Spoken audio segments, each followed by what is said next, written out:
Today is Tuesday, August 10th, 2021. Coming up on Roland Martin Unfiltered. New York Governor Andrew Cuomo resigned today after explosive sexual harassment allegations leveled against him in a devastating report from the Attorney General of New York, Tish James. We'll break down what it all means. Also, earlier today, I talked with Surgeon General Dr. Vivek Murthy about COVID-19 variants and the importance of mask mandates. After months of negotiations, the U.S. Senate finally passes the historic $1.2 trillion infrastructure bill. Guess what? A lot of Republicans voted for it, including Mitch McConnell. We'll tell you what's in it and how it impacts African Americans. In Texas, as expected, the all-Republican state Supreme Court rejects the request from House Democrats to overturn Governor Greg Abbott's retaliatory veto on funding for the state legislature, but also ruled that they can also be arrested in the state for not showing up to the special session. More and more people are looking at resigning from their jobs rather than going back to the office to working from home. We'll break that whole thing down. Plus, we'll continue our conversation about the debate about DaBaby, his comments regarding homosexuality, HIV, and AIDS, and what it means for black men. Cleo Monago will be joining us to talk about that. Plus, we'll talk with some students from Clark Atlanta University as part of our HBCU Connect series, sponsored by Nextdoor. It's time to bring the funk. I'm Roland Martin Unfiltered. Let's go. He's got it. Whatever the miss, he's on it. Whatever it is, he's got the scoop, the fact, the find. And when it breaks, he's right on time and it's rolling. Best believe he's knowing. Putting it down from sports to news to politics. With entertainment just for kicks, he's rolling. It's on go, roll, y'all. It's Roland Martin, yeah. Rolling with Roland now. He's funky, he's fresh, he's real, the best, you know he's Roland Martin now.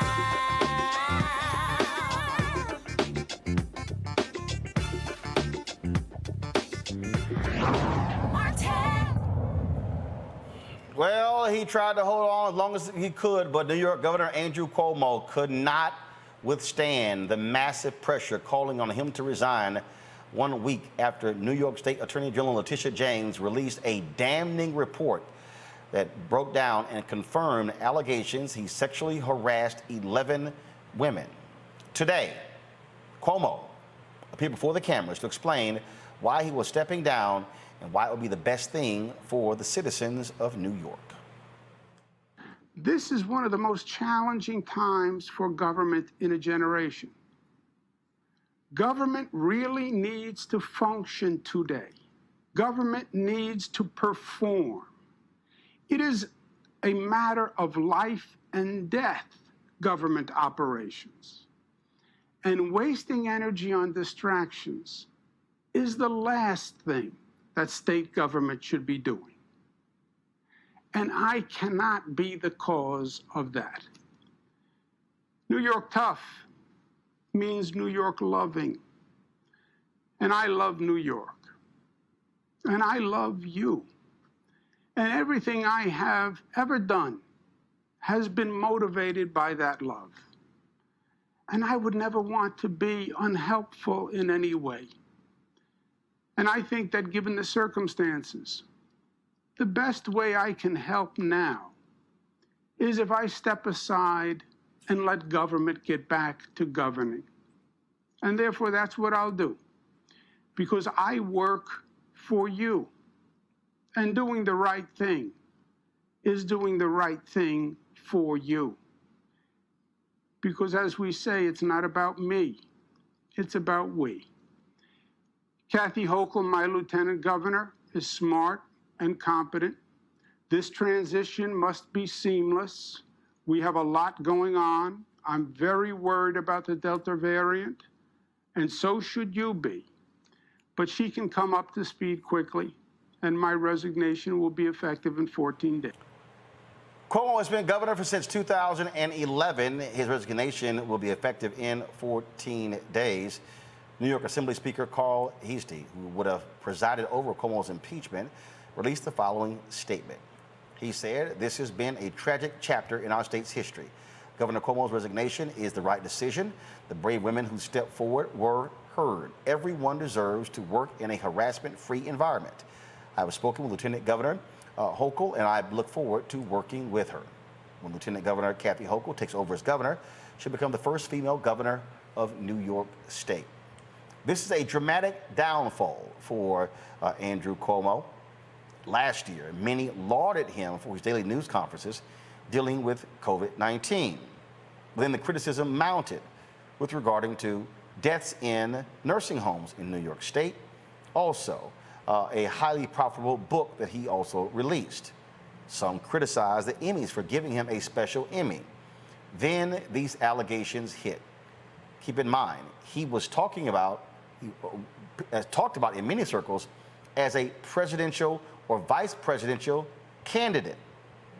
He was planning on running for a third term. That is all gone. The 63-year-old Cuomo, who followed in the footsteps of his father, Mario Cuomo, as governor of New York State, coming from a politically connected family, leaves now in disgrace. Joining us now, Dr. Robert Collins. He's professor of urban studies and public policy, Dillard University. Mustafa Santiago Ali, former senior advisor for environmental justice at the EPA. Kelly Bethea, communications strategist. Robert, I want to start with you.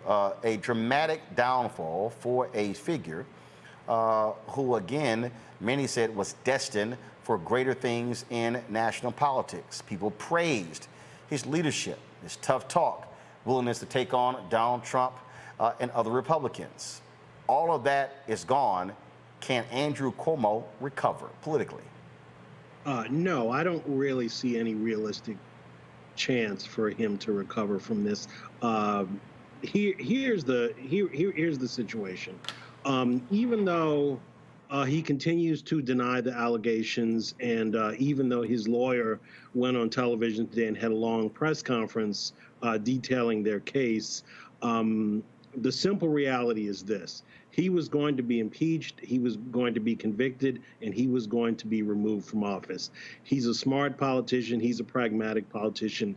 He reached out to his allies in the legislature, and he realized he didn't have any. All of his former allies were gone, and they told him, "Look, Governor, there's no way we can be with you on this one." So the simple reality for him is that the votes were not there. He said he was going to fight. Up until 48 hours ago, he said, "I will not resign." But the reality is, he talked to the assembly members, he talked to the Senate members, and they told him, if you do not resign, you will be impeached, you will be convicted, you will be removed from office. And that's that. So his only choice was, what is my legacy? Do I want to go ahead and resign and then have, some possibility of recycling my image, start working on that now? Or do I want to be impeached, convicted, and removed? Obviously, he figured resignation was the best way to go. But either way, he was going to go. I mean, there's no question about it. The thing here, Kelly, is that Cuomo said this was political retaliation, that it was dirty tricks from his opponents. The problem is that the women who criticized him were women who worked for him, women who were right next to him, a woman who was a state trooper on his security detail, another woman who was an executive assistant in his administration. And so it's a little hard to say these were your political opponents when these were people who supported you. They worked for him. Exactly that. And that was going to be my point with all of this. Between what his remarks were and what his lawyer's remarks were, it just felt like they were grasping at straws to try and assuage people into thinking that this wasn't as big of a deal as it is. Like you said, that this was a political attack. But sexual harassment isn't political, it's criminal. Sexual harassment has no party. It is an action in which is illegal. and certainly unethical. And for Cuomo to basically use politics as a scapegoat for his own behavior, whether you like him politically or not, it's simply wrong. Because frankly, all of this could have been avoided if he just kept his hands to himself. You have women on national television being interviewed by, world-renowned reporters saying that the governor of New York stuck his hand down a woman's blouse thinking that he was going to get away with it because he was the governor of New York. I don't know if anyone recalls around, I want to say 2011, around the time that when he was new in his term, where he literally said on the radio, "I am the government." And granted, it was a one-off statement, he was being sarcastic, but there was some truth to that, in that he thought he was above reproach. He thought he was above accountability. And all of this that has happened in the past few weeks and months regarding this particular matter proves that he is not. That he is a man like anybody else who should be held accountable like anybody else. But like I said, all of this could have been avoided had he just simply kept his hands to himself and respected the women around him the way he purported to respect the women around him. This is someone who was a secretary of HUD in the administration of President Clinton. He, as I said, that his father was the governor of New York. A couple terms, and again, sorry, 3 terms, and he wanted to make history here, Mustafa, as a 4-term governor. That's what he wanted. He wanted also to pave his way towards the White House. That's all gone. We're living now in a Me Too world. We're living in a world where women are demanding to be heard, to be respected, and not only that, the 165-page report from Attorney General Tish James also laid out how he and members of his staff retaliated against one woman from her allegations. And so that was also what stood out, the unlawful retaliation. Those were damning allegations, and he simply had no support anywhere. Well, nor should he have any support. You have to respect people's space. You have to respect women's bodies, respect everybody's bodies, actually. And if you're serious about making a run for the presidency or any of these other high-level positions, then there's going to be serious investigation. So if this didn't come out in this moment, it would have came out down the road if he decided to continue to follow his aspirations. So if you're serious about wanting to hold those, then, as Kelly said, and as my mama taught me when I was little, keep your hands to yourself. And the other thing about this that we have to call out is that the folks who are there in the New York Assembly did the right thing by saying that if you are not going to resign, then we are going to impeach you. Now, we should also expect the exact same thing from folks in Congress when they allow President Trump to get away with many of these same types of behaviors, and some even more egregious based upon the stories that have been shared. So we got to make sure that justice is across the board. Again, one of the things that we are seeing here, we're seeing how folks are saying enough. That was a prominent attorney on the Time's Up board who was forced to resign because she gave some advice on a memo that was never released by the Cuomo team. In fact, and I'm looking for the story right now, the top LGBT organization, HRC, they have launched an investigation into one of their members. Look how we lost Mustafa, so we'll get him right back. Just come back to me, please. I'm looking for the story. So the head of HRC, Robert, is under investigation for what he did in advising the Cuomo folks. Again, what this says, anybody that has gotten near New York Governor Andrew Cuomo very well will be burned.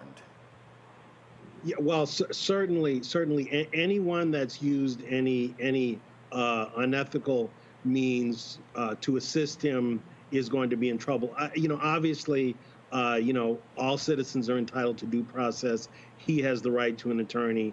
If there are criminal charges, we don't know if there will be or not. he certainly has the right to a defense.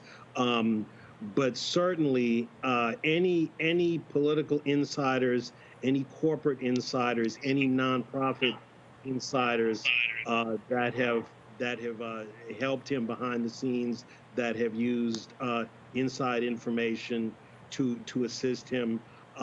Yes, I believe they will be in trouble. There is an ongoing investigation. It's important to keep in mind, just because he resigns, that doesn't mean the investigations stop. The investigations go forward. So, we don't know what the results of those investigations will be. So even though we know he won't be governor, we don't know the final result of these investigations. And so I strongly suspect, as we unravel these threads, we will see that there are more people that are going to be involved with protecting the governor, and I think some other folks are going to find themselves in difficulty. But one of the things that often happens in cases like this, Kelly, is you will hear people say, why move forward? Folks got what they wanted with him resigning. That's pretty much what he said in his 21-minute speech, that this would be extremely costly. The process, it would cost millions. The money could be better spent by the government. So really what he is hoping, and we often see this in Congress as well, where people, by resigning, then that stops everything. And so now it's unclear if there's going to be an impeachment. They could still impeach him, even though he's resigned. Remember, he said, my resignation is not effective for 14 days. They could literally impeach him in the next 14 days.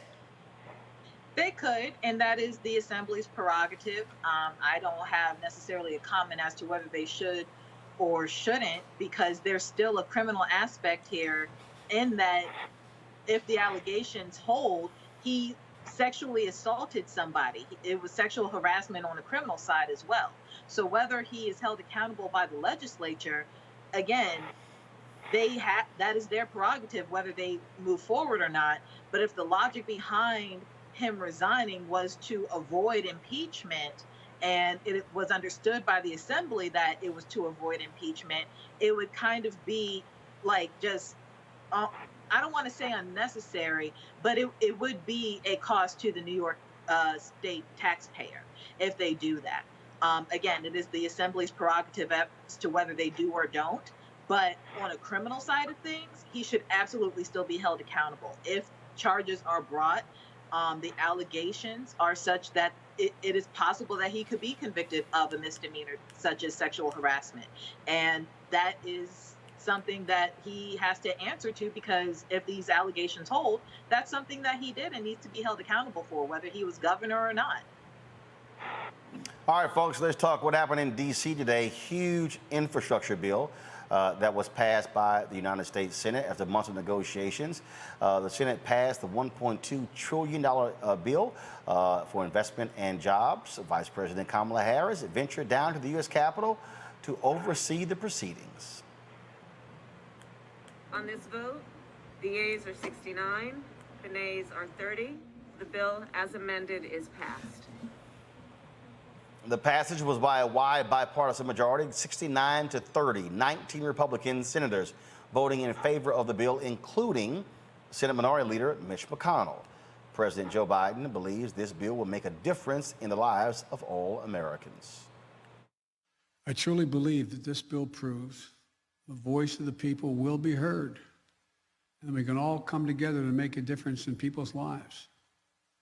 As you heard me say it before, and I apologize for repeating it, but there are no Republican bridges or Democratic roads. This is a moment that lives beyond the headlines, beyond partisan sound bites, beyond the culture of instant outrage, disinformation, and conflict as entertainment. This is about us doing the real hard work of governing. It's about democracy delivering for the people. This is about winning the future. It's about doing our job. The bill includes $550 billion in new federal investments in America's infrastructure over the next 5 years. The bill earmarks $10 billion for roads, bridges, and major infrastructure projects $40 billion for bridge repair, replacement, and rehabilitation, $39 billion to modernize public transit, $65 billion to improve the nation's broadband infrastructure, $17 billion in port infrastructure, and $25 billion in airports to address repair and maintenance backlog. $7.5 billion goes towards zero and low emissions buses and ferries. $73 billion is allocated to rebuilding the electric grid, and $21 billion to clean up Superfund and brownfield sites, reclaim abandoned mine land, and cap orphan gas wells. The bill still has to pass in the House before President Biden can officially sign it into law. What's interesting here, Robert, is that this was a priority of the Biden administration.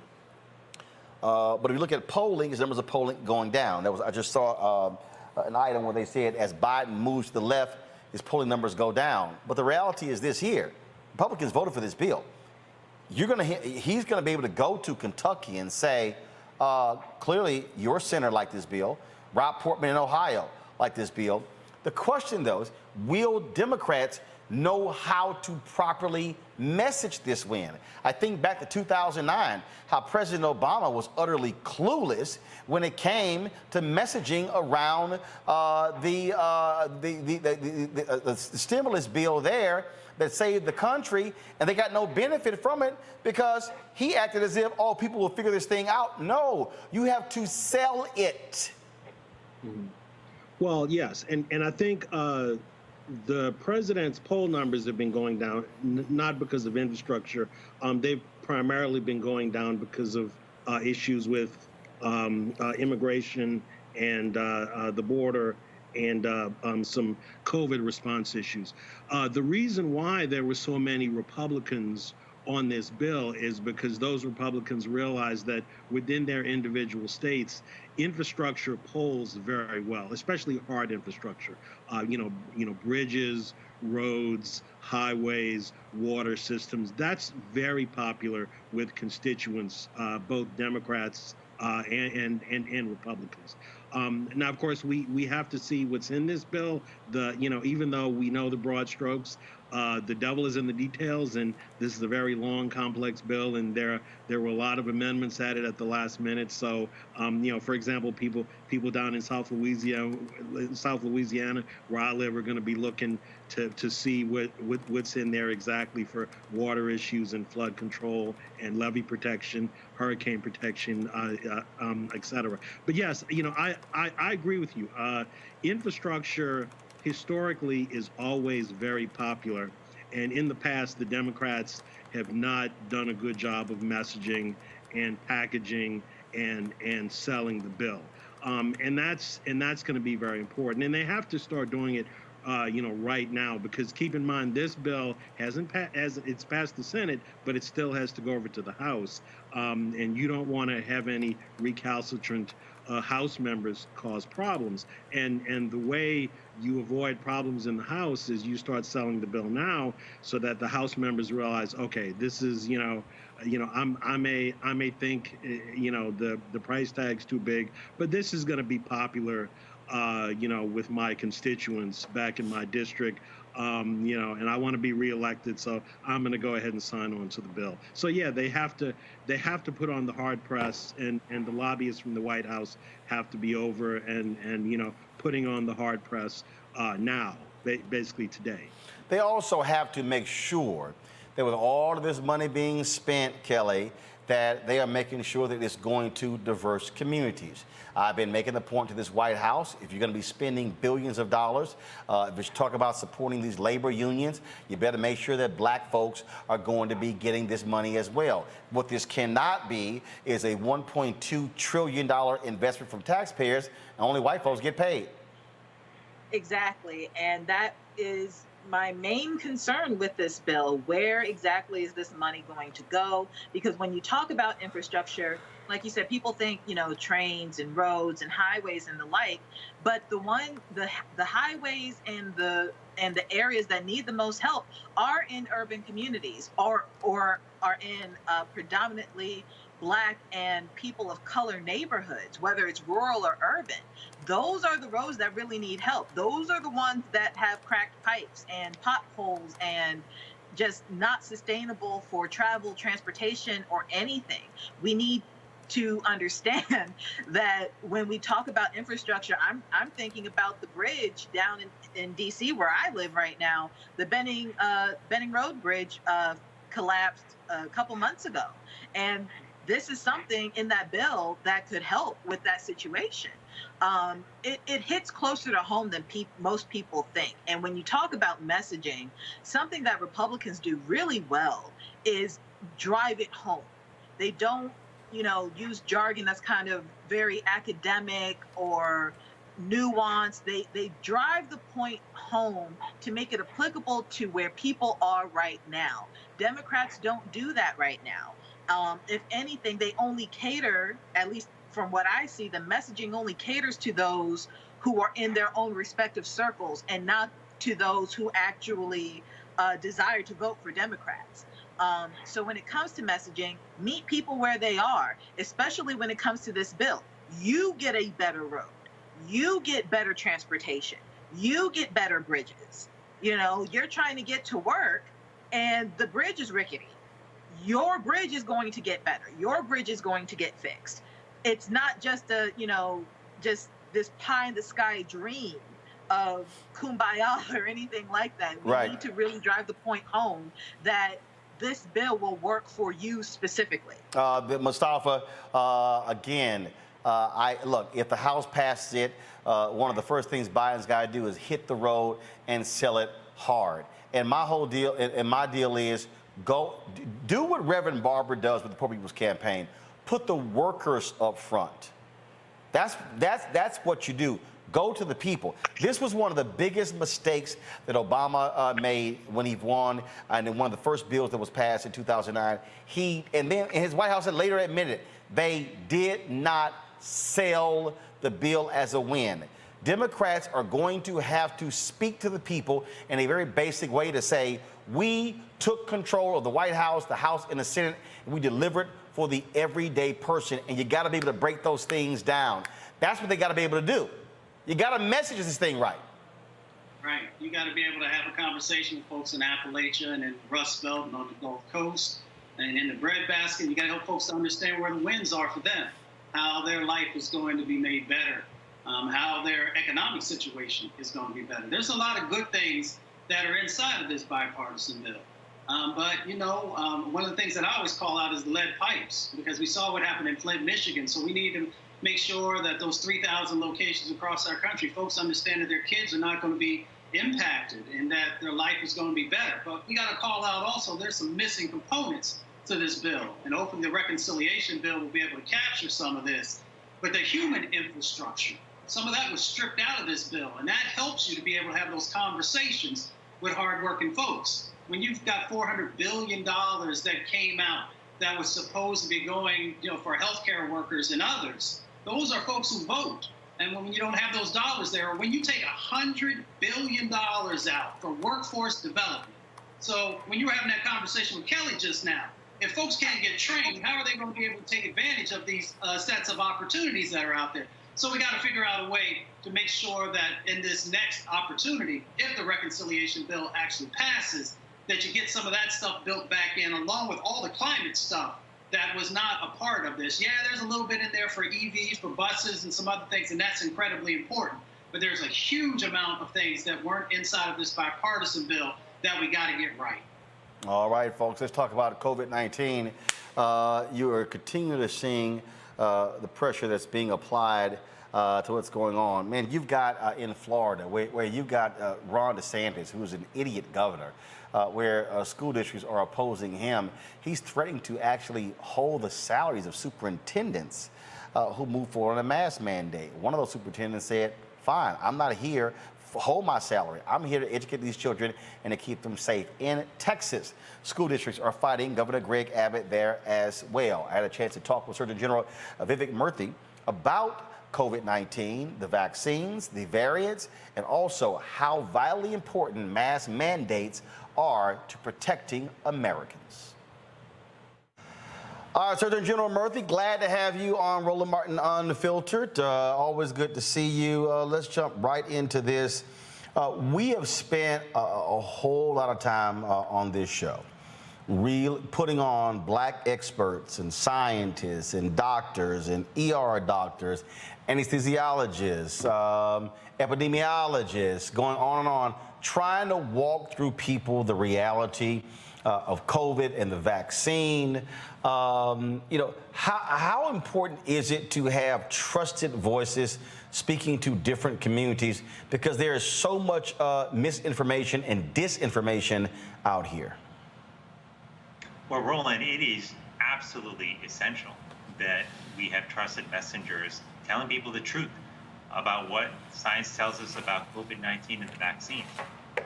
You know, in the old days, we used to say that information is power, but it turns out that information plus is power, because people are awash with information right now.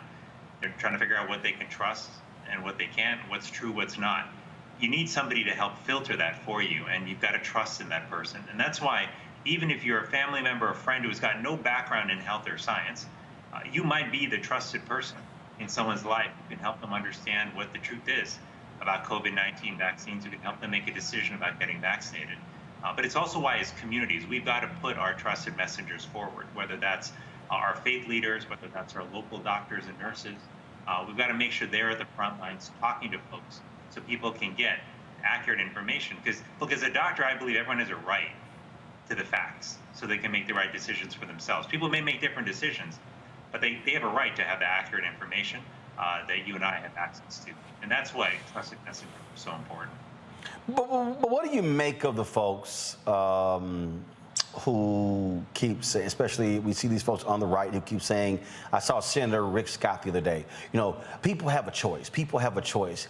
And they act as if it's good versus bad. And they keep harping on that, but we're talking about an increasing number of children in ICUs.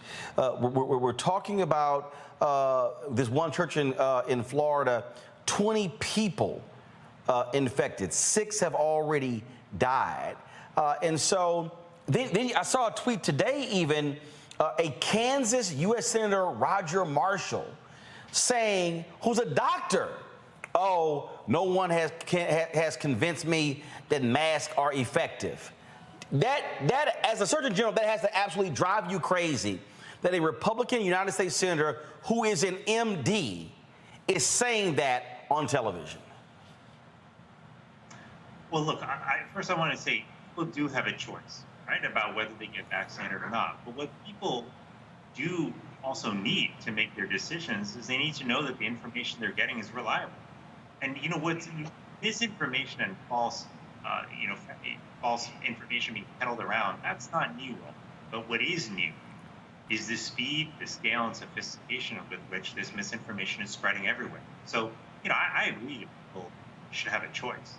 But how are people supposed to make the choices that are best for them? They don't have accurate information. This is why a couple weeks ago, when I issued the Surgeon General's advisory confronting health misinformation, and one of the groups that I called to action on this were actually technology companies, especially social media platforms, which for years have allowed misinformation to spread like wildfire and have not done nearly enough to address it. That misinformation is now affecting our health. It's costing us in terms of hospitalization and lives lost, as people have said they don't want the vaccine because they've out about the COVID-19 vaccine. So this misinformation has consequences. And if you're if you're contributing to the spread of misinformation, like on these social media platforms, you've got to step up, address that. It's costing people their life. But what I'm struggling with, again, I've seen Dr. Anthony Fauci going sparring back and forth with Senator Rand Paul of Kentucky, doctor. Again, Senator Roger Marshall, doctor. I was reading the other day in Arkansas, there's an ER doctor who is in the state legislature who voted, who is trying to give out information about COVID, yet he voted again. He voted for banning mask mandates in Arkansas and said, well, our numbers were dropping. I'm still struggling with that. I'm not quite sure. Yet I've seen the studies that come out that lay out that masks do work, that depending upon the mask that you're wearing, it is stopping the transmission of particles. And so we literally are fighting over masks, and you're sort of like, okay, what in the world more can we say and do to get people to understand that even though you might get the vaccine, you still have to take precautions, which includes wearing a mask? Yeah, well, this debate on masks, I think, is very unfortunate because we have built up a body of data over the last year and a half that's told us that masks do help reduce risk. They have to be good masks, good quality masks, but they do help protect us.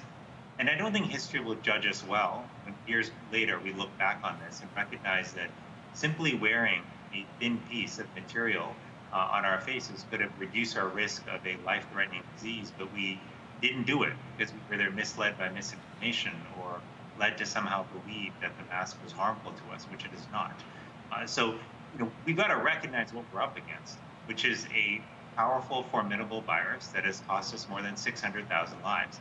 And we've got to take every measure we can to protect ourselves. Masks are one of these. Do they protect 100%? No, nothing does. But they do reduce risk. And vaccines are another critical piece of this. And as you mentioned, Roland, one of the recommendations the CDC recently put out is that if you are fully vaccinated and you're in part of the country where there's a lot of virus circulating, which is the vast majority of the country right now, that when you go to public indoor spaces, you should also wear a mask because there's a chance that you might transmit the virus to others. Now, you'll be okay yourself, most likely. This is a really critical point to make.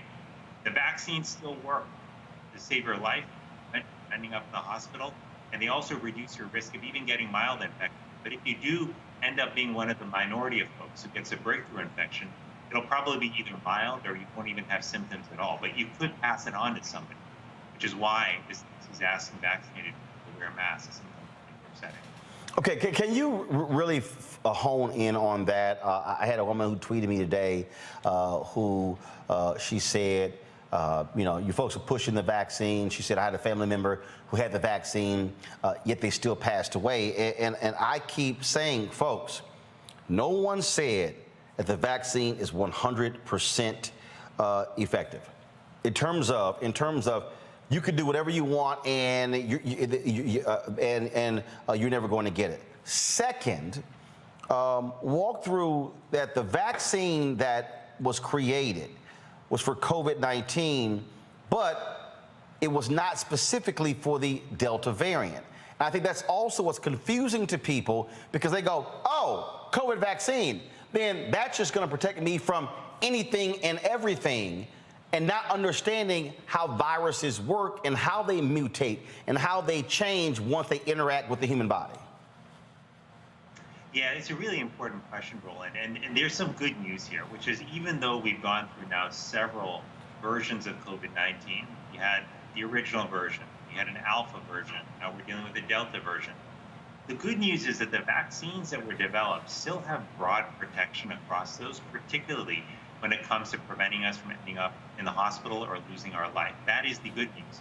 But they are different viruses in the sense that they act and behave differently. So the Delta variant is far more transmissible than any version of COVID we've seen to date. That means you've got to be a bit more cautious. It's also, there's some data that indicates it may cause more severe infection, maybe more likely to end up in hospitalizations for people who are unvaccinated. So they should particularly be cautious.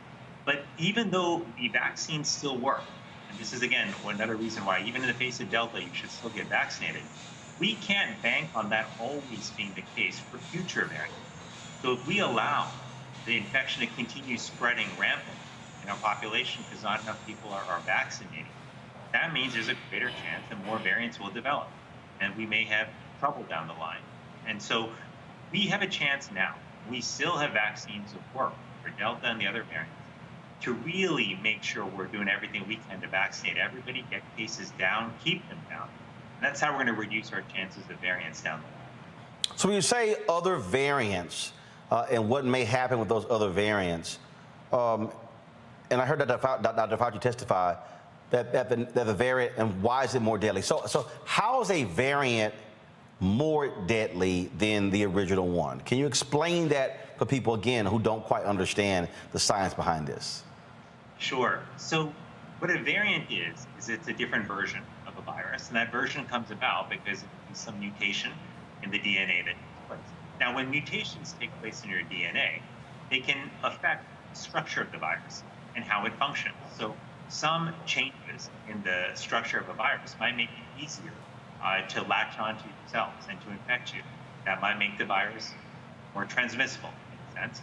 Other changes to the virus might make it more successful at damaging your cells or causing inflammation in your body, which could show up as more severe illness. It all depends on the nature of the change. Now, viruses mutate all the time, and most of the time, Roland, the changes that happen are not really consequential. But every now and then, there'll be a change that leads a virus to behave differently in a way that causes this sort of harm. And that's actually what we see with Delta. We should just expect that this virus, being what it is, which is a coronavirus, a virus that mutates a lot, it's going to keep changing. And so that's why we often say we're in a race against the virus. It's the vaccines versus the variants right now. And the quicker we vaccinate, the less of a threat future will be. And so on that particular point, then, when we talk about trying to vaccinate as many people as possible, and again, I'm trying to make this as easy as possible for people to understand. If we vaccinate as many people as possible, then what that does is it decreases the number of people that, if they get COVID, that then it might create a new mutation. If you have more people who are not vaccinated, which essentially, tell me if I'm right or not, we're giving the virus more opportunities to be able to go into a human body and then mutate and then create a new variant. That's right. The virus can only mutate if it's inside somebody. It actually infected someone and it's replicating. So if you've got somebody who's vaccinated, who's a much lower risk of getting infected, the chances are the virus won't be able to hide inside, replicate, cause these mutations, and lead to new variants. So that's why more people vaccinated means fewer places that the virus can hide. And that means less of a chance that it's going to change and form a new dangerous variant. So right now, we got people who are going to getting kids ready for school. You've got states in Texas and Florida where the governors there have ordered no mask mandates. You've got school districts like in Austin, Dallas, who are looking to oppose that. As a parent out there right now, they're afraid. They don't know what to do. You have these conflicting messages going on. Are you saying what is your advice to any parent? Are you saying, hey, forget what these folks are saying, even if there's no mask mandate, you tell your child you're going to school with a mask on and you're going to keep it on the whole time? What advice as a Surgeon General are you giving to the parent? Forget the politicians, forget whether they for mask mandates or not. What are you saying to that parent if they're sending their kid to school, how they should be talking to their child about protecting themselves? Well, it's such an important question. And I think about this first and foremost as a parent myself, Roland. I've got 2 small kids, and I know that for all of us parents out there, their number one thing in our life, number one priority is to make sure our kids are safe. And so I recognize this has got to be a scary time for some parents, especially if their schools aren't taking all the precautions that are necessary. But here's what you can do. Even if your school does not have mandates, make sure your child wears a mask and wears a high-quality mask, because that's going to be important for protecting them. Make sure your child is also washing their hands regularly. If you want to send some hand sanitizer in a small bottle with your child as well, if you don't have easy access to the sink all the time, then do that as well, and make sure they use it often so that they don't pick up infection and then touch their face and transmit it to them. And also, whenever your child can be in outdoor settings, if there's an opportunity to be, in class outdoors, to do a session, outside, if the ventilation is good, that's a lower risk setting for the virus to spread. And finally, I would just say this: as a parent, I think it's really important for all of us as parents to be involved in what happens in our schools and making sure that principals and the school board hear your voice as a parent who's concerned about your kids, making sure they know that you believe that all these layers of precautions, from testing to better ventilation to wearing masks in school, is something that you're in favor of because it'll help keep the kids safe. That's really important for school boards and for teachers and administrators to know. So those are some things we can do, but I know that this is a tough time for parents, and there are unknowns out there. We're going to have to see how things go. But if you take all of these precautions that I'm mentioning, it will reduce the risk, and it will help keep the child safe. And for folks who don't really understand this, you have been, and your family have been extremely impacted by this COVID virus. Yes, Roland, my family is like so many families. We've lost loved ones with COVID-19. We've lost 10 relatives, had many more who have gotten sick and thankfully have survived but have gone through rough times in the hospital. No one's been left untouched by this virus, and that includes my family. But it's also why, when I think about those family members, I'll tell you this, one common thing about 10 of them is that they didn't have the opportunity to get vaccinated that so many of us did. And I so wish that I could transport them forward in time to a moment where vaccines were a lot more available and easy to get. Some of my relatives died somewhere in India, but that was the common thread. And if they had the vaccine, I dare say that many, if not all of them, would be alive today. And so once we lose someone, we can't bring them back. We have an opportunity now to protect the people we love, and we can do that by encouraging them to get vaccinated. Last question for you. We've been talking about communication, and now all of a sudden the Biden administration is now talking about doing targeted peace. I've been one of the folks who've been highly critical of the ad agencies that have been spending money out there. There's a phrase in advertising called spray and pray, and they just sort of been throwing the money out there. And me and my partner said early on, you've got to target the resources to communities, to areas, to regions of the country where they're important. Is that actually happening now? Are you and the COVID response team in the White House, are y'all getting with the ad agencies, the people who are spending, frankly, millions and billions of taxpayer money to say, let's have a more effective use of how we're using the resources to reach the communities most in need? We had Terrence Woodbury on with Hit Strategies, who came out with polling data showing 52% of African Americans saying that they are not going to get the vaccine. That means that we need to be seeding Black-owned media and others getting that message out, because the messaging is really important. And I just think targeting is a lot different than just thinking, oh, let's just go broad, let's go general, and then hopefully people will get it. So is that sort of review, that analysis undergoing to make sure that those dollars are much better well spent? For sure, Roland. I mean, you're absolutely spot on about the importance of targeting. And I know that the teams that are working on the media strategies are figuring out how to tailor the messages so that they reach the right audiences. But I'll also say, Roland, that a key part of targeting also, I think, has to take place in our community efforts. And that's been really our focus from the early days, is thinking, how do we mobilize the right folks in communities, provide them with the right supports, and recognizing that they are often far more effective messengers than those of us at the federal level may be. And making sure that we're targeting the right folks who are trusted is critical. I'll tell you one thing we know, Roland, is that about 80% of people say that they would like to talk to a doctor or nurse about their decision to get vaccinated. That means that we have to go to communities where vaccination rates are low, find the nurses and doctors who are trusted there, and make sure we support them in going out and talking to folks. So the community-driven targeted approach is equally as important as the ad-driven targeted approach. But overall, you're absolutely right that we've got to be tailored in how we make sure these messages and messengers are delivered. All right, Surgeon General Murthy, we certainly appreciate it. Thanks a bunch, and look forward to having you back on the show. Well, thanks so much, Roland. Take care. Good to see you, and stay safe. Indeed. Take care.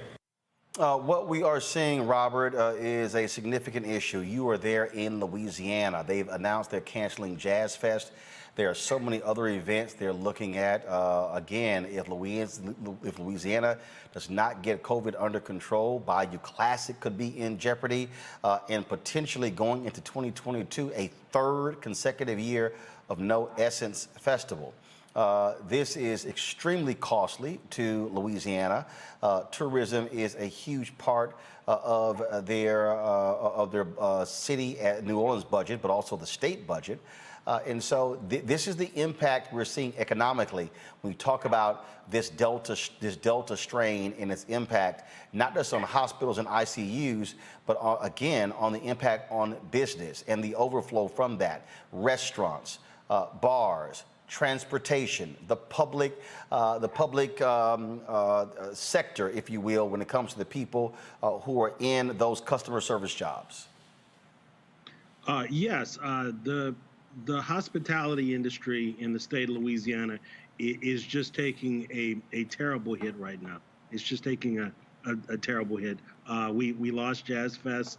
Now people are worried about, even though Mardi Gras isn't until the spring.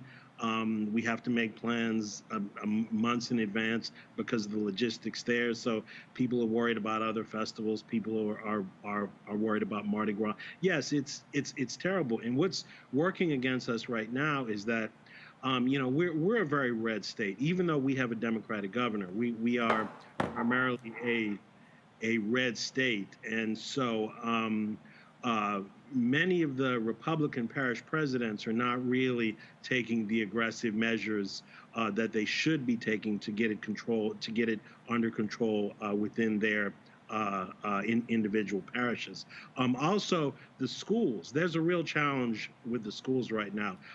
Most of the private schools do have vaccine mandates. So, and I'm talking about K through 12 as well as at the university level. My university, Dillard University, has a vaccine mandate for both faculty and students. So everyone has to be vaccinated to come on campus. Pretty much every private school has that requirement. Tulane, Loyola, all of the private schools. The public universities do not. LSU does not have a vaccine mandate right now. And first the lawyer for LSU said, oh, well, it's not really legal, we can't really do it. But then the State Department of Health said that's not really true. You haven't issued the request. If you issue the request, we will grant it. And then he said, then he backpedaled and said, well, we don't want to violate people's rights. The president of LSU, who's the first black president in the history of the university, is in a tough spot right now. He's getting threats from parents saying, if you have a vaccine mandate, we're going to pull our kids out of school. The wealthy alumni are saying we're gonna cut off the money. We'll never give money to LSU again if you have a vaccine mandate. So he's struggling right now. He's encouraging people to get it, but he won't drop the hammer and say, look, it's going to be required. Now the LSU faculty, interestingly enough, is 90% of them are vaccinated, and they have been lobbying the president of the university very heavily and say, look, boss, we need a vaccine mandate. I mean, a lot of us have health issues.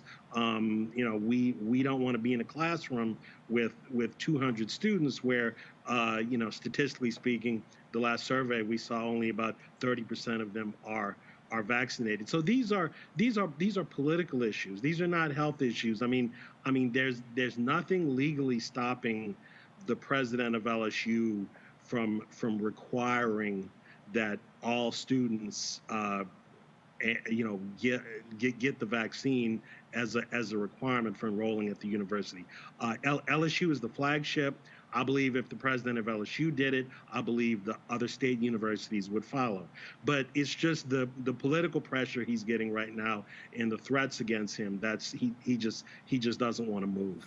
To understand how we are able to impact people, Mustafa, check this out. This woman goes by Savannah Orchid. Her handle is @11Orchid. She saw the segment that we did here on Roland Martin Unfiltered with Dr. Ebony Hilton, and she posted that she said, y'all have convinced me to take the vaccine. Well, she posted this today. Thanks again for the encouragement. And then she actually posted her COVID-19 vaccination record. For the people who say that we can't actually convince folks and change minds, well, there is proof. Congratulations, Ebony, in protecting your life and protecting the lives of those. No, Savannah. So Ebony, the doctor, she being got her vaccine, but this sister Savannah, first, her name is Savannah. She goes by Savannah Orchid. She was. This is her posting right here on Twitter. Y'all can take it, please. This is her vaccination card. Says she got the Pfizer shot on August 10, 2021 at CVS. Well, congratulations, Savannah. That's what I meant to say. So, I mean, she's doing the right thing, and she's setting the right example for those around her. You know, we got, 94,000 kids who got infected last week. And we know that we got about 100,000 people who are getting infected every day in our country. So we got to do everything that we can to actually make sure that, one, if those folks still need some education, making sure we get the information in front of them by trusted sources. And then making sure that we continue to push people to protect. We need each and every person in our community, and we don't want to lose anyone. And for these governors that continue to put these roadblocks in place, you know, they are literally sacrificing our children. I mean, it's really that clear, because we know that kids are now getting infected. Some kids lose their lives. Thankfully, it's not as many as adults who often get infected. And we got to hold them accountable. We talked about it last night, and I'm very focused. You know, we've got child endangerment laws. We've got a number of other endangerment laws that are out there, and folks should give really serious consideration to understanding what that means. And if these people are going to put your children's lives in danger by having these mask mandates where kids and other people can't wear them, then they should be responsible for the lives that they are playing with. Kelly? No, I couldn't agree more. I find it really, for lack of a better phrase, evil that, you know, the governors of these states with the highest percentages of COVID rates, especially amongst children, still are so adamant about aligning themselves with skewed party lines that they do not take into consideration the interest of children, those who can't get the vaccine, literally cannot because they're too young. The only defense that they have is a mask, and you're literally taking the one line of defense they have away and punishing those in their lives who want that mandate in place. You're punishing them because of some weird political agenda that shouldn't be political at all if we're talking about your life. And when you're and on another note, regarding how this show is helping people get vaccinated and, you know, opening their eyes to the various research out there from Black incredible minds in the medical and public health fields, I love that, but we also have hosts who substitute for you who discourage people from getting vaccinated. Well, first of all, only one person is substituted for me for one day, and so you have that. So that only happened one day. But the bottom line is we are not discouraging anybody from getting vaccinated, and we made that perfectly clear to anybody who sits in this chair what the MO is of this show. Fair enough.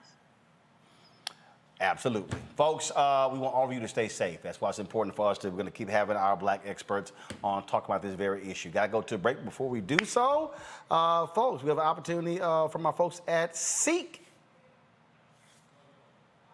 This is Lady Gaga on CPR. Yo, this is Ziggy Marley. Catch my live performance on Seek. Bon Jovi, and you're watching us on Seek. What's going on? This Quavo Honcho. Right now, you in the Honcho's world. Please let the music play.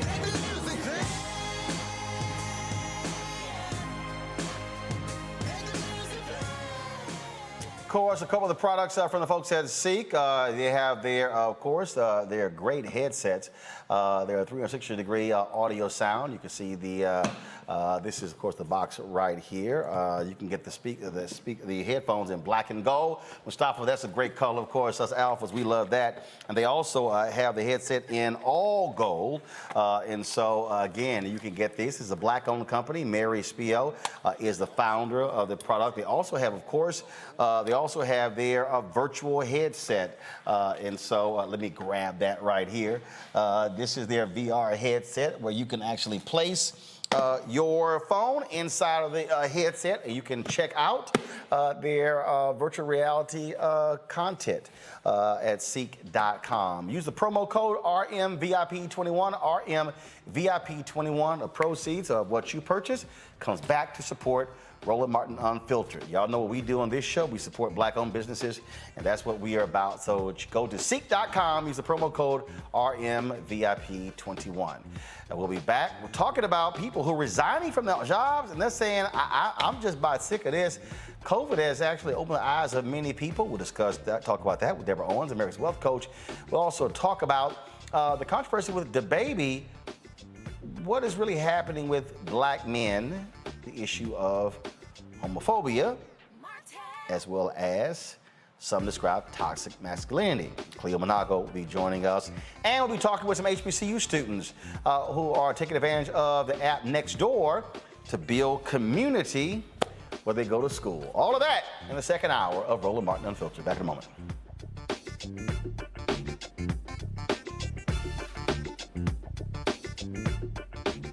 When you study the music, you get Black history by default. And so no other craft could carry as many words as rap music. I try to intertwine that and make that create whatever I'm supposed to send out to the universe.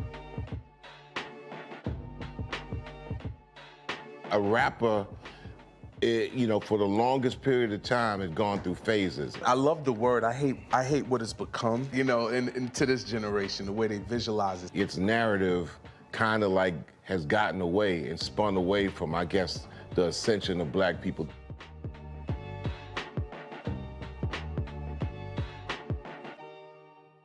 Carl Payne pretended to be Roland Martin. Holla! Hi, I'm Chaley Rose, and you're watching Roland Martin Unfiltered.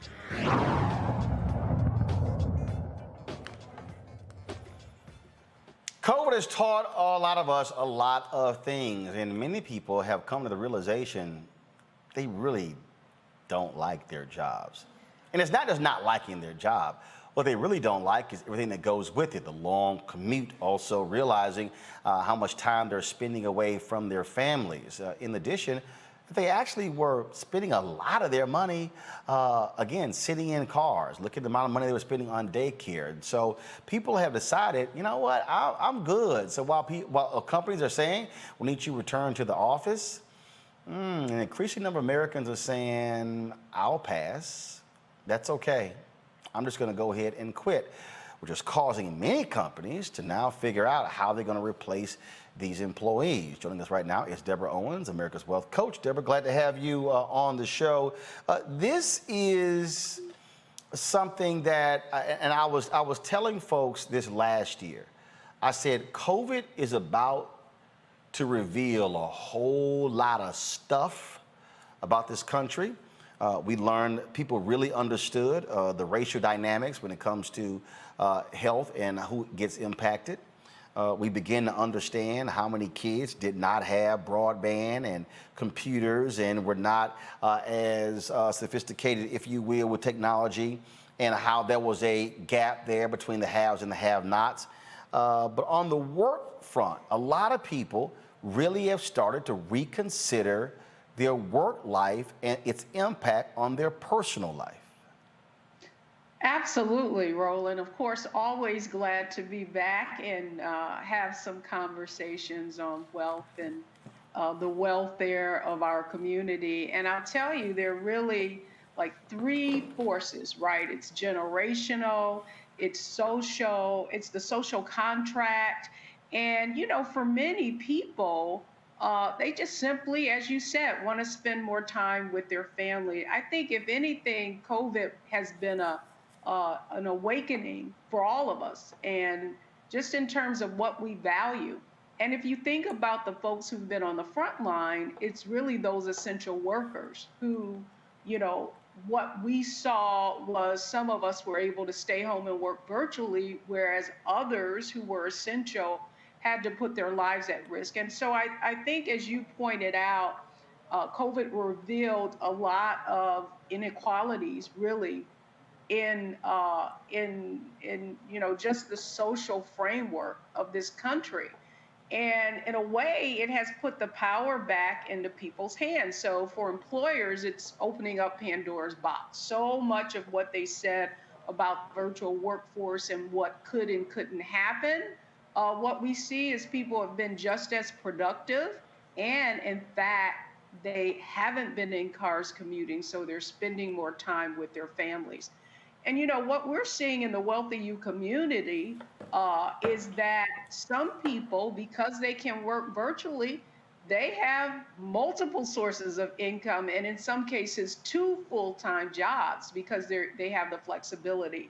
So, Roland, I think that COVID has really empowered people to say, hey, I'm going to take control of my life and my lifestyle. I was having a debate with someone on this whole issue of unemployment benefits and COVID, and this person had said that, these lazy ass folks need to go to work. And I said, stop.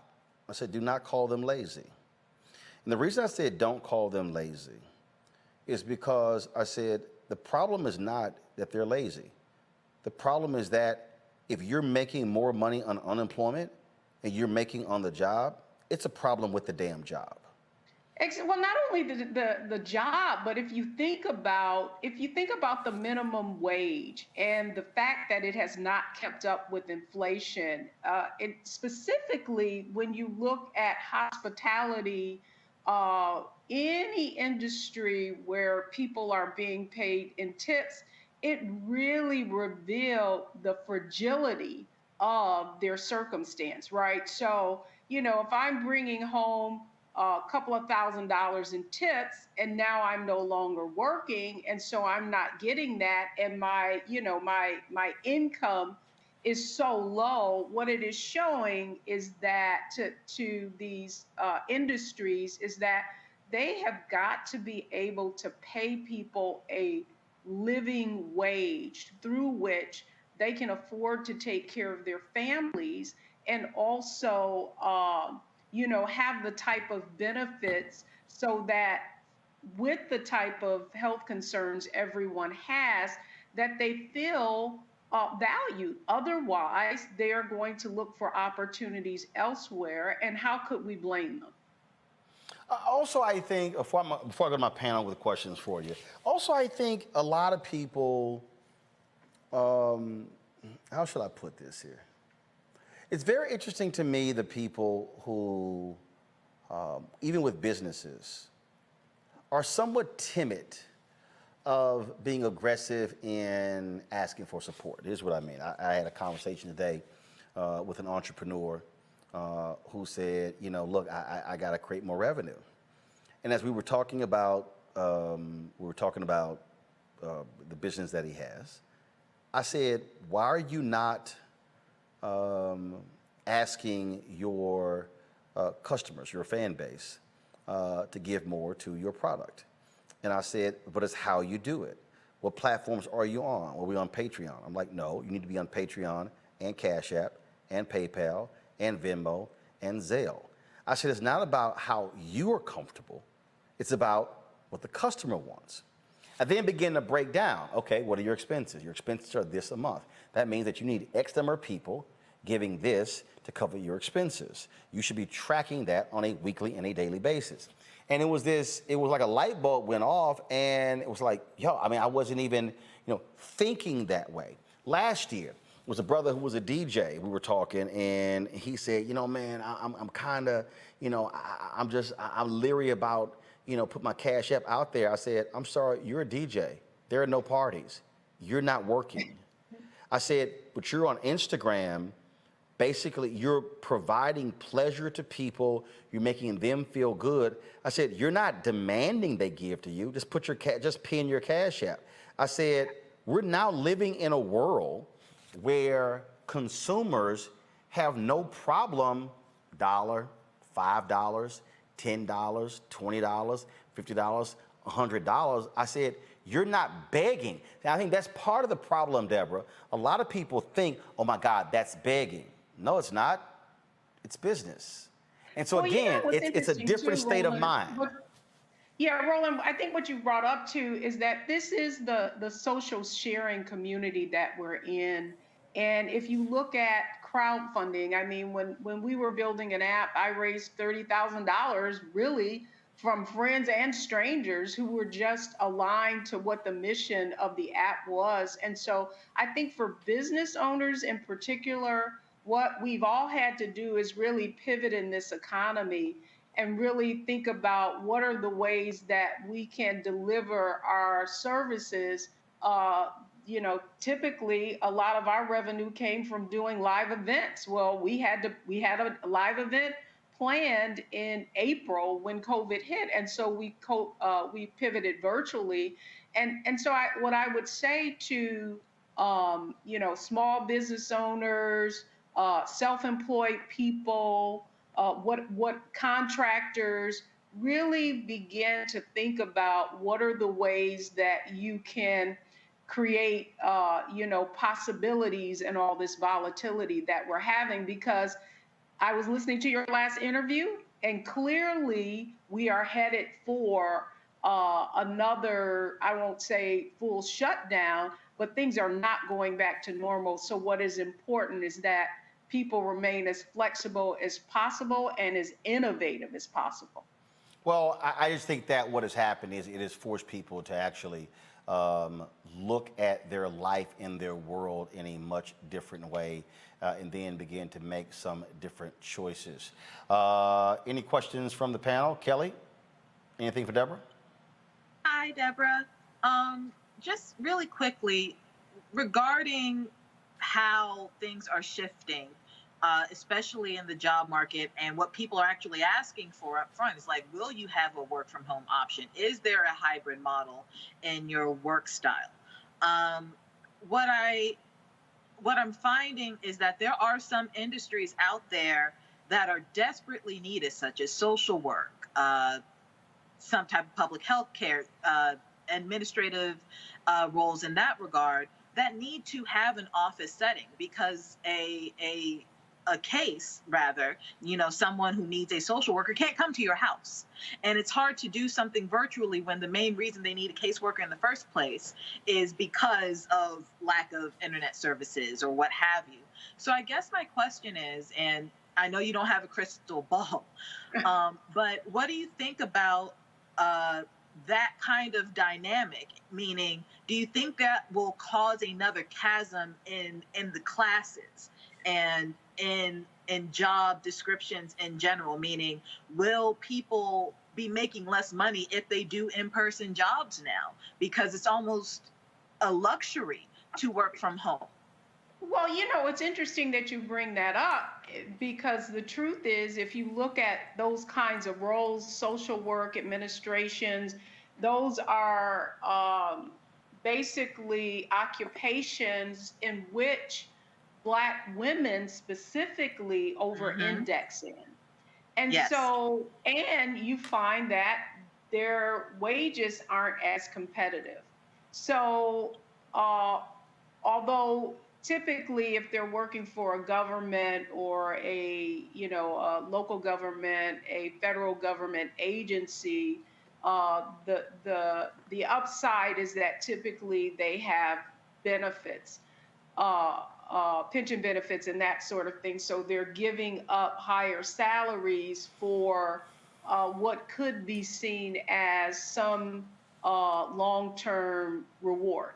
But to your point, I do think you're already seeing people exit those occupations because of now with the sort of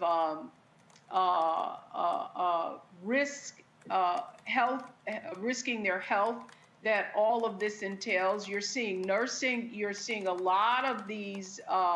You're seeing a lot of exit from those roles specifically. So I think on the other side of that, the employers are going to have to be creative in order to retain workers in those different occupations. So you bring up a very good point.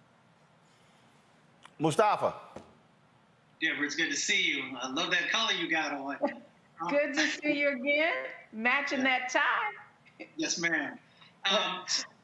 In my family and in my circle of friends, from elders all the way down to teenagers, folks are getting much more engaged in investing and saying that I can actually make more money investing than I can in some of the previous jobs that I had. So have you seen that as also an area that's growing? And do you expect that it will continue to expand? Well, you know what's exciting? I'm glad you bring that up. What's exciting is what these statistics are showing is that particularly millennials and younger Black folks are more involved in investing than ever before. They're learning how to invest because of the plethora of apps that we have available to us. Now, Cash App allows you to invest not only in stocks, but also in crypto. You have other apps like Stash. You see Robinhood just went public. And, you know, a lot of the whole premise of Robinhood was for, you know, the not wealthy to kind of gain in riches. So I think that is part of what is driving the interest and accessibility of investing. Now, in terms of actually, you know, using investing for, you know, to make an income, I think there's a difference between trading and investing. And I think that, you know, we just hit another market high today. And so as a result of that, what happens is people begin to think that it's easy.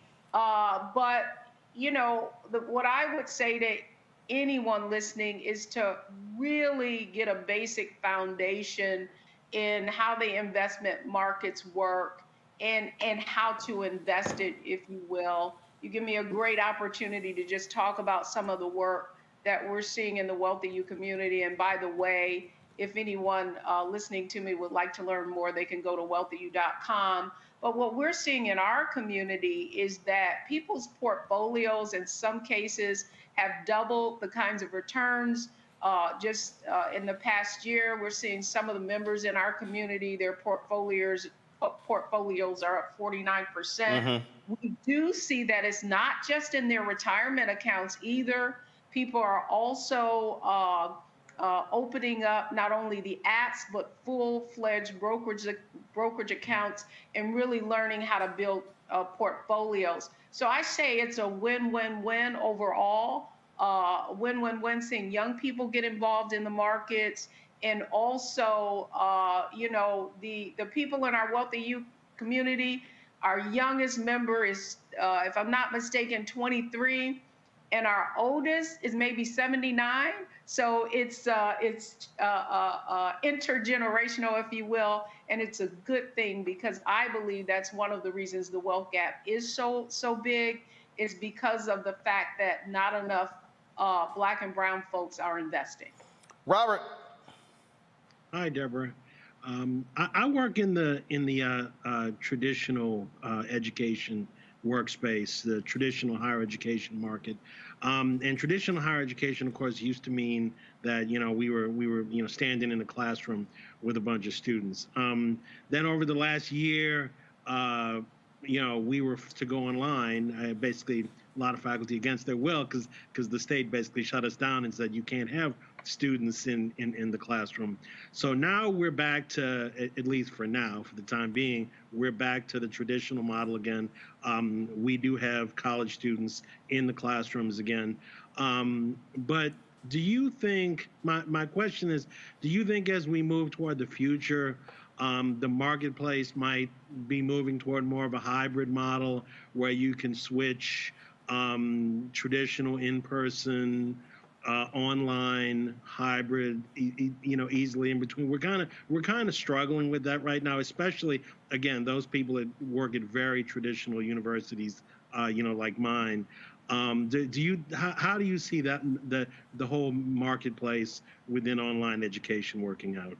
Well, I do believe that particularly higher education has been toying with this hybrid model for years. I know that I built a curriculum for a university in Massachusetts about a decade ago, and that was all done, even though I proctored the first class, it was all done virtually. And I mean, if you think about you think about your traditional student coming out of high school, but I would submit to you, I don't know what the actual stats are, that a significant amount of the students in many college campuses are older employees retooling their skills. And in fact, think you'll see that trend continuing because I believe that AARP has done some studies just on what employees need to do to keep their skill set up to date, and it's really enhancing and updating their skill set, understanding not only technology, but I mean, I think you would agree that someone like me who got an MBA more than 10 years ago, that a lot of that information is obsolete. And so in order to just keep up with supply and demand, I see that hybrid modeling continuing. I do believe that, as a parent of two millennials, that college in-person experience is valuable. However, what I do believe the virtual experience will do is make college more accessible and hopefully less expensive for those who do not have the necessary incomes to afford it. So I believe it's my long way of saying that the trends certainly are all pointing towards a hybrid environment simply for universities because of all the bricks and mortars that you have to be able to continue to afford those facilities. All right. Deborah Owens, America's Wealth Coach. Tell folks where they can find you. They can come to wealthyu.com. And by the way, we have an amazing masterclass going on this Saturday all day. So just go to the wealthyu.com website and you can learn all about how we're helping people build their first investment portfolios to 7 figures and beyond. All right. Deborah Owens, we certainly appreciate it. Thanks a lot. Thank you, Roland. Folks, we talked yesterday about the rapper DaBaby, the controversy where he has, of course, made some homophobic comments. He's made some comments dealing with HIV/AIDS. And then you've had folks also criticizing him for his lyrics when it comes to using the N-word and also calling black women bitches and hoes. But what is really going on here? What is the conversation that needs to be had with black men and same gender loving folks? Khalil Benaga with the Black Men's Exchange. We were talking and we were texting about this. And so we said, well, let's actually have the conversation on the air. We've had different people weighing in. You have these different LGBT groups who have sent a letter to him, Cleo, asking to meet with him. You've had folks canceling concerts and festivals. He posted a video apology, then he later deleted that particular apology. What do you make of all of this drama surrounding DaBaby and his comments? Well, I hope I make sense, Roland, because this is a very complex issue.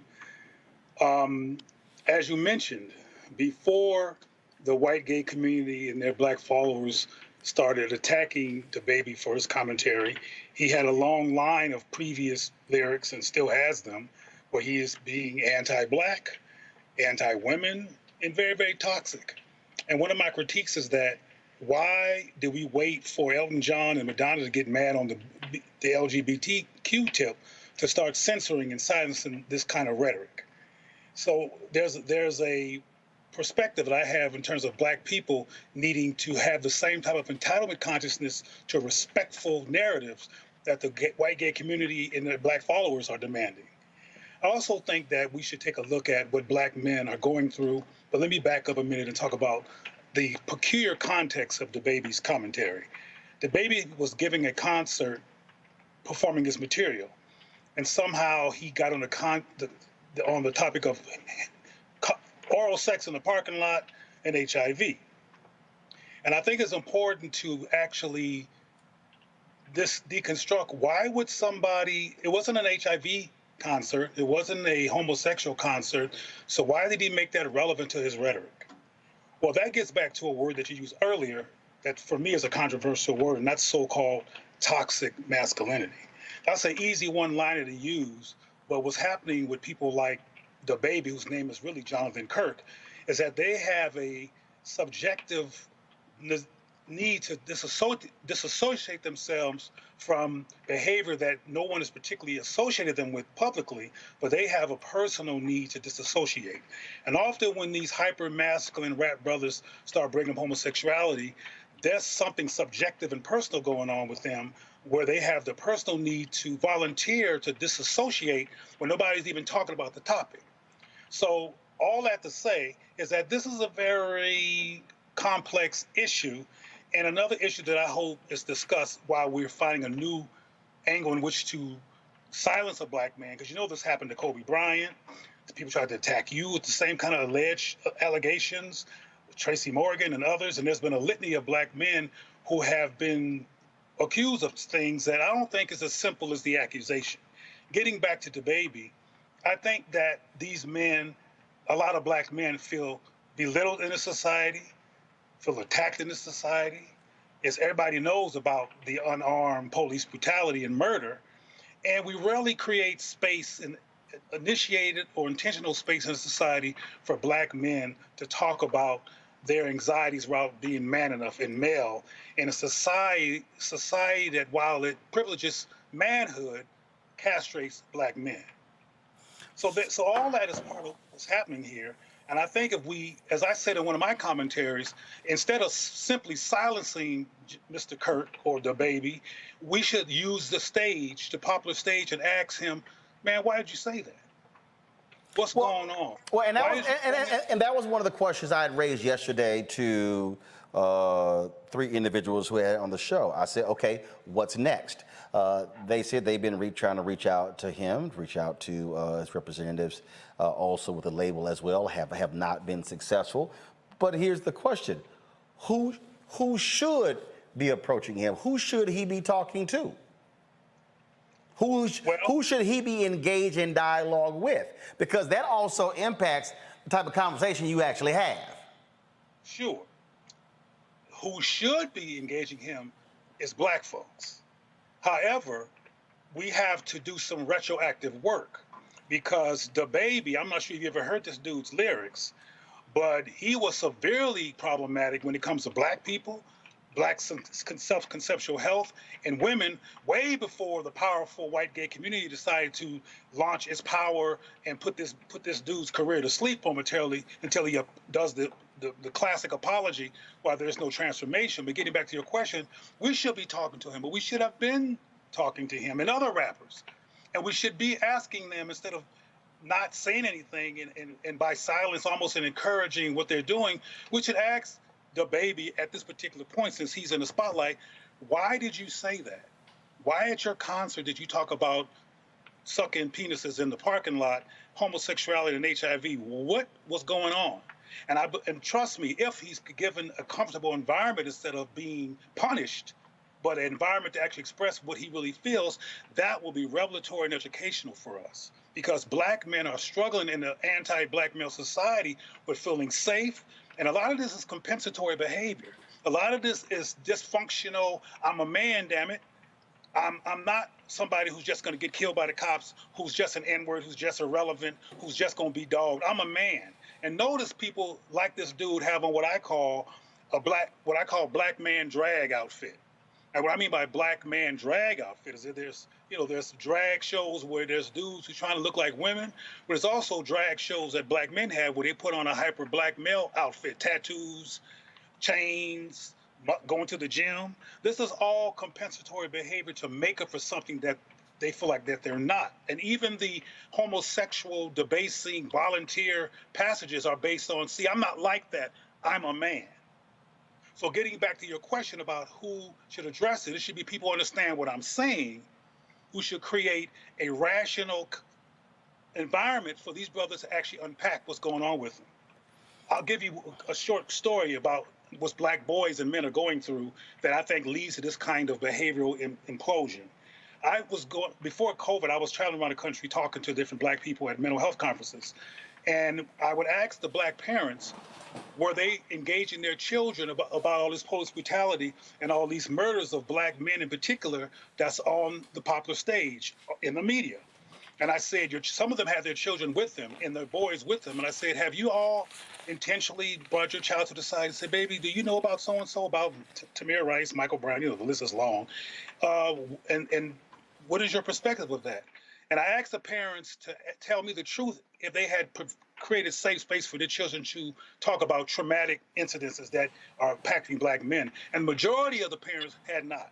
And in one incident in St. Paul, Minneapolis, the little boy started crying because they were sitting on trauma and fear based on this phenomena, but no one, including their loving parents, had created space for them to actually talk about how it impacts them. That's relevant, in my opinion, to young men like Jonathan Kirk or DaBaby, who are sitting on years of issues, and there's one more issue that's controversial that may be going on with him in terms of him needing to bring that up and disassociate himself. There's also a problem of child molestation in our community, including male-to-male child molestation in our community that we don't talk about enough, that some young men are sitting on, who grow up self-conscious and confused and mad at same-gender loving people and think they're all after them, or think that these people are doing the same thing to other kids who do the same thing Mr. Kirk is doing because they have some kind of issue. In closing, if a grown man goes to his own conference and volunteers to talk about sex with men in the parking lot and homosexuality, trust me, he has a personal struggle one way or the other with that issue, not unless that's the theme of the concert, and it was not. Interesting. Interesting? But no, I'm saying interesting because what you're speaking to is asking the question that actually goes deeper. The reaction from people is, oh my God, this is shameful, it's wrong, he must apologize or he gets canceled. As opposed to saying, first, why did you say it? Well, what's behind that? And that's but part of that though, again, is your point of, well, if you're gonna actually have a conversation to understand what causes a person to say that, as opposed to say, okay, just shut up, it was actually wrong. Robert, Kelly, and Mustafa on my panel as well. I'm going to give each of them an opportunity to ask you a question. I'm going to start with Robert. Yeah, my question is, so even though he was condemned by the gay community correctly this time, as you eloquently pointed out, he's been anti-black, anti-woman, in his lyrics and in his records before, and yet, he sells a lot of records. I mean, that's the bottom line. He sells a lot of records, and he makes a lot of money for his record label. So, this is all driven by economics. If you make money, if somebody's making money, they're going to keep doing it. So, do you think that there has to be a conversation? I don't know, in the larger community, like, why are you folks buying this? Or in the business community, why are producers supporting him? Why are people supporting his records? Because it's like he wasn't punished, within the marketplace. We can talk about ethics and morality, and we need to, but the bottom line is, if you put money in these guys' pockets, and it works, they're going to keep doing it, and that's what I find disturbing. Well, this is not really just about money. In short, there are rappers like Lupe Fiasco and KRS, and Lupe Fiasco in particular, who's a conscious rapper who makes a lot of money, whose records sell because he's like Prince. He uses the internet to sell his products. But people like Lupe Fiasco do not get the kind of exposure that Lil Wayne who they bring up every time we need a social commentary about politics. They go dig him up, which makes no sense. They should be calling Roland Martin or me or somebody else who understands the social behavioral issues and political issues. They call him. My point is that people like DaBaby are encouraged and highlighted and profiled because they are anti-black and detrimental to the psyche of black people. There are other artists who are talented who don't get the same level of play. So this is not just about money. This is about, in my opinion, white supremacy bias on who they would like to see us falling so we can stay disoriented and in conflict. The reason why we didn't step up, and we don't step up when people like Jonathan Kirk or DaBaby says anti-black stuff, is because black people, because of this litany of anti-black messaging, which has become a normal part of the United States culture, we have been put in a trance. We have been putting in what I call a white supremacy trauma trance, where we're so busy questioning our worth or so busily internalizing anti-black norms because we are not sure of our value, particularly among black men, who have been publicly devalued over and over in the job market and all over the place. I mean, black men are the first to drop out of college because the curriculum is assaulting. So that's why I said it was complex when Roland first asked, because our issues preceded DaBaby. The reason we're talking about DaBaby now, because a very powerful community who doesn't care about black issues but cares about gay issues ran in and said, oh no, we're gonna silence you because they have the power to do it. But those same people, black followers and people inside of the white gay paradigm, are not critiquing this dude who's being anti-black until he does something gay, which is a white machine. Question from Mustafa. Mustafa? Dr. Cleo, it's good to see you.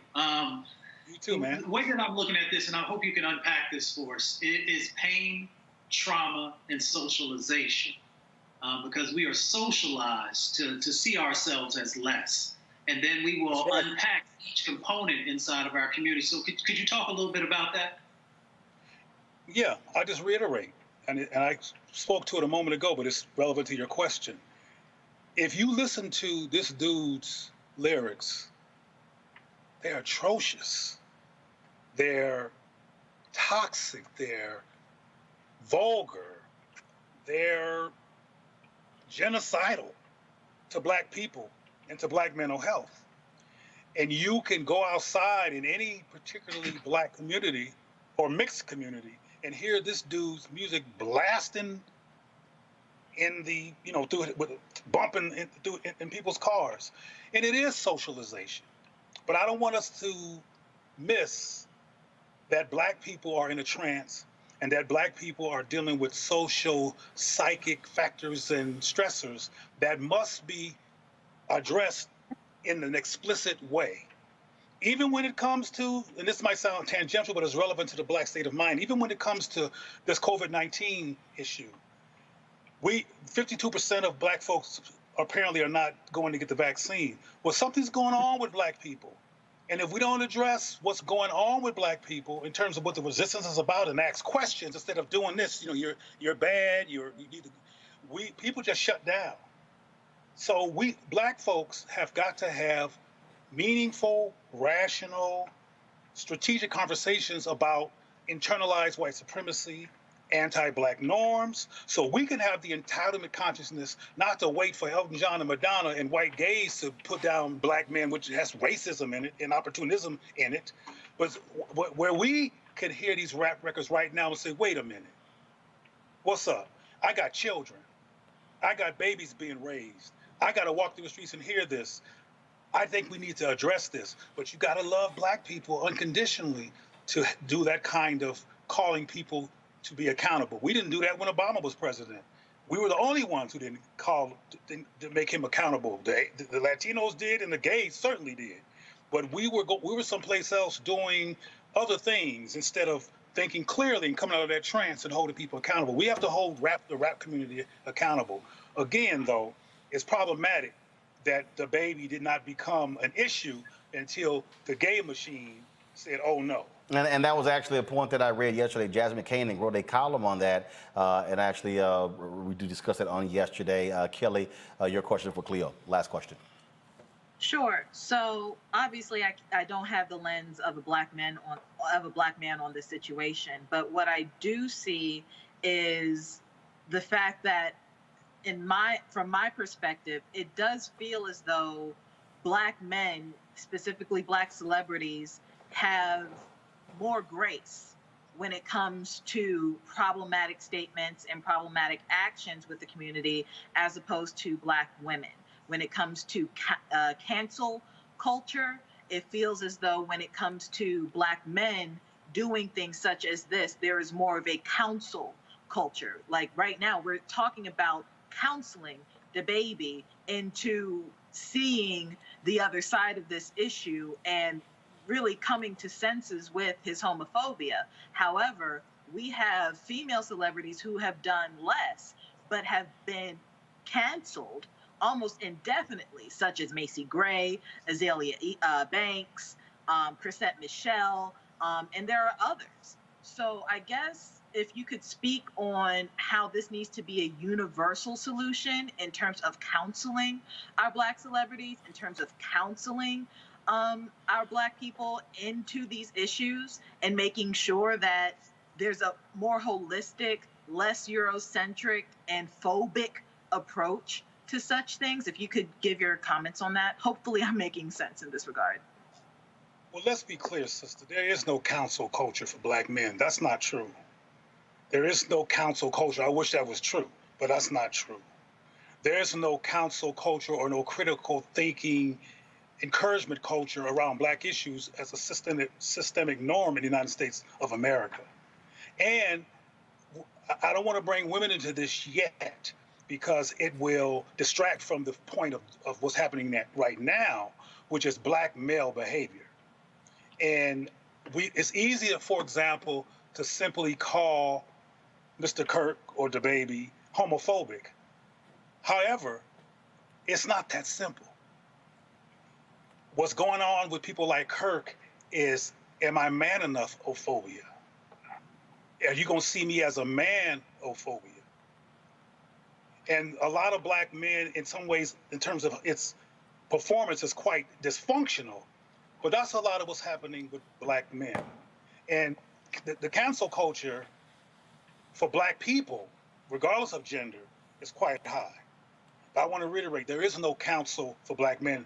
When the white gay community, for example, steps up, and that's who put this man's name in the lights right now, they are the ones who do the canceling of black men. Just like with the brother that Mariah Carey used to be, Nick Cannon. Nick Cannon got canceled by white Jews because they were offended by what he said. We need to develop the entitlement. See, white people have what I call entitlement consciousness generally. They feel entitled. They don't play that. You don't mess with them.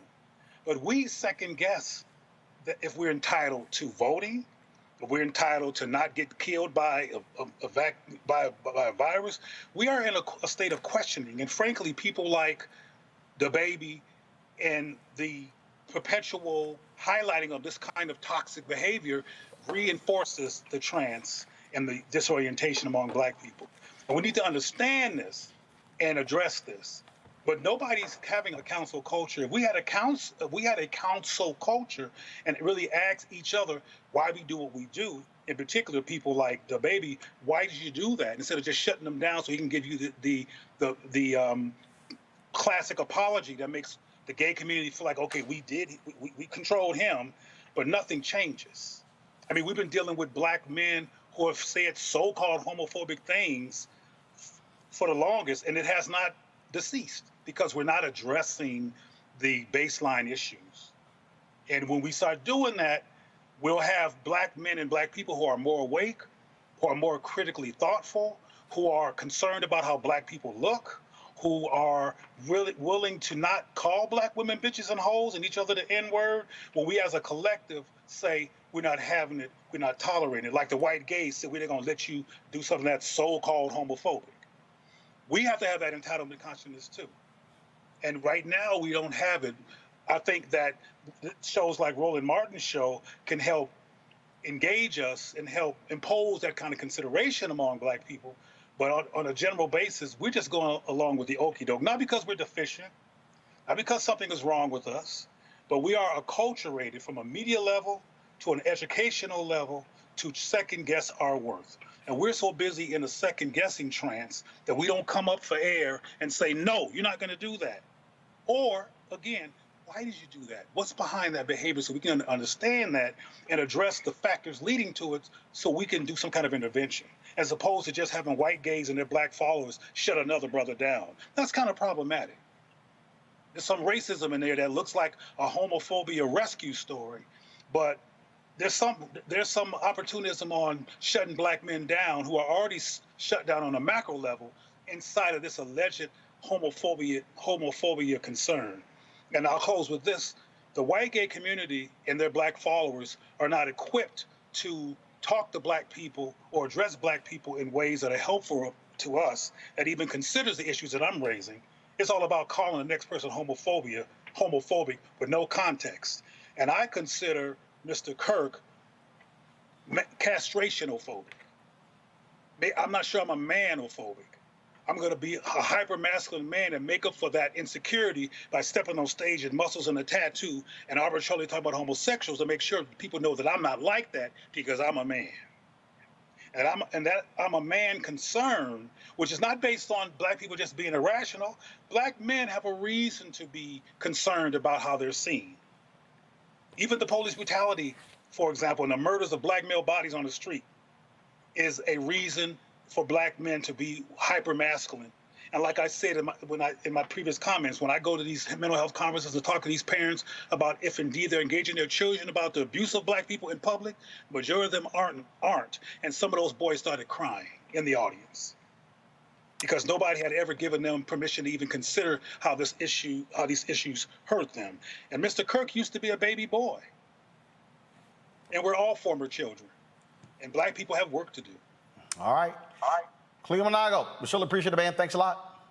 Thank you for the invitation. Good to see you, Ro. Likewise. Folks, going to go to a quick break. We're going to come back. We're going to talk about HBCU students and how they are connecting with one another via the app Nextdoor. That's next on Roland Martin Unfiltered.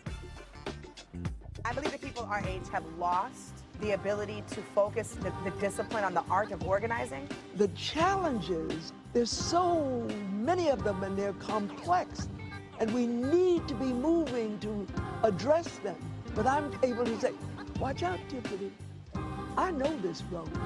That is so freaking dope.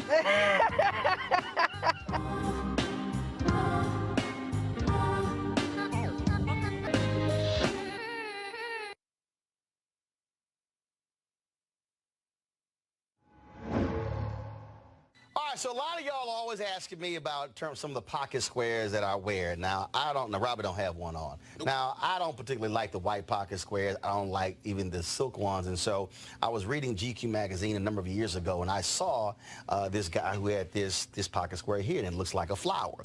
This is called a shibori pocket square. This is how the Japanese manipulate the fabric to create this sort of flower effect. So I'm going to take it out and then place it in my hand so you see what it looks like.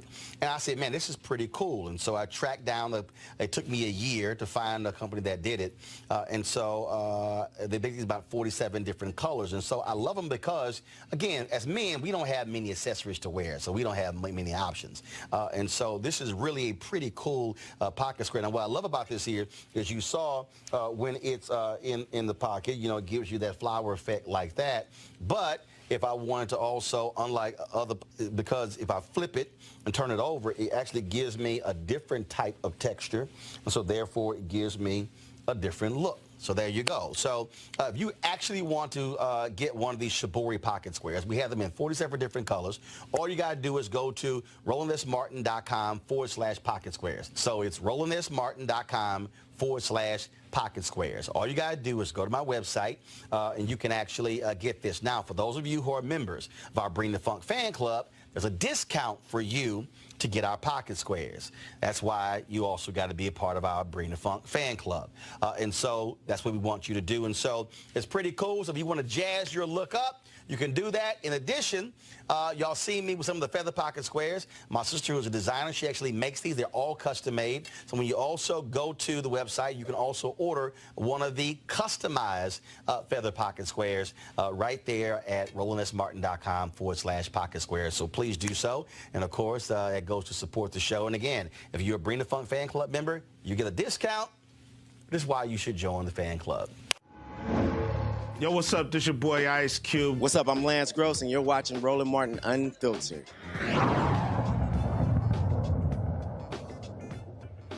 All right, students are returning to college, especially at many of our HBCUs. And so our HBCU Connect campaign, sponsored by Nextdoor, begins today. The purpose is to cultivate a kinder world where neighbors can rely on one another, where they all feel welcome.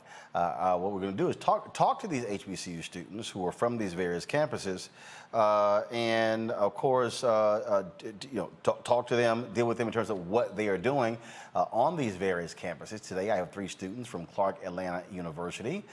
Joining us now are seniors DaBaby, Omari Wyans, and junior Autumn Epps. Hey, folks, how y'all doing? We're doing good. How are you? So one of the things that I think is interesting when we talk about how students connect. I mean, the reality is you have folks who live on campus, so we live off campus, but college represents really this microcosm of the real world.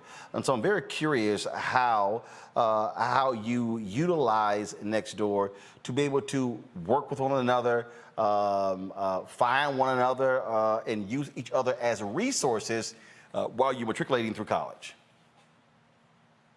So one way I use Nextdoor after coming from New York, I didn't even hear about Nextdoor until I got to Atlanta. So I use it to navigate Atlanta, connect with people around me outside my campus or maybe inside my campus that I haven't met before. And people have shown milestones and community service opportunities. And it's a great way to network virtually and safely. All right, one of the other two, your thoughts? Can you hear me? Yeah, we can hear you. Go ahead. Okay. Go ahead. Okay. We got you. Well, I have to agree with Omari. I'll definitely use Nextdoor for community service opportunities and connecting with other AUC students in particular. But I haven't used it too much when we're on campus. I usually use it like in my neighborhood, in my community, just to see what's going on and use it like that as well. The thing that I think is really interesting here is when you're away from home, you also tend to connect with people who are from where you are. And so for the 3 of you, you go to Clark Atlanta, but where are you actually from? What's home? I'm from Urbana, Illinois, which is about 2 hours south of Chicago. Yes, and I'm from Baltimore, Maryland, and I've used Nextdoor in my home community of Baltimore. It definitely is a great tool to just navigate as well as find community service, like my peers said. But I've actually returned the dog using Nextdoor, so I think it's really good. And I'm from Queens, New York City. I'm going to bring Robert Collins in here, who's from Dillard University. Robert, the thing here is that universities, especially HBCUs, try to foster that communal spirit because they want students to be as comfortable as possible. And when they're able to connect with people where they are from, that makes their transition to college life a lot easier. Yeah, you know, it's really great to see 3 very articulate, handsome HBU students. Looks like y'all are doing a great job, promoting your issues. And if I'm allowed to ask a question here, can I ask the students? Because I'm being a professor myself, we have our students coming back on campus. Do y'all are you happy to be back on campus, and do you and your colleagues feel excited to move forward with the semester in a traditional environment, even though of course we still have COVID issues that we're dealing with within the larger society? I'm definitely, and I know my colleagues are definitely excited to be back because this has been such a trying and unreal year for everybody. And I know people just want to be back on campus. They want to get away from home. I know a lot of people want to get away from home and just be around, like you said, a community. Like first coming to Clark Atlanta University, it was just instant love and support from the beginning. So just going back to that, it just makes everybody feel much better. Great. I think that as it relates to the COVID issue, I think that we take really good care of our community, like we've been saying. And so I don't see a problem with us still enforcing, our 6 foot distance rule and even wearing our masks. Like, I don't think it's going to be an issue for us, especially because we're also coming on campus vaccinated. So I think that, we do have that safety in there. And so it's not a huge concern for us. Great. Well, y'all look great. Happy to see y'all back on campus. You look great. Thank you. Thank you. Happy to be back. I know we are. When you talk about connecting, not just when you mention various projects, community service projects, how are you encouraging freshmen coming in to terms of being able to connect with other students via this social platform, as well as with folks where they're from?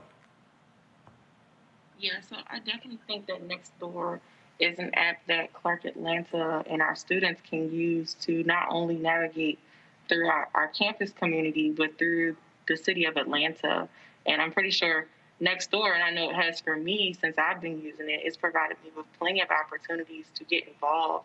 Because a lot of people are coming from out of state and their second home has become Atlanta.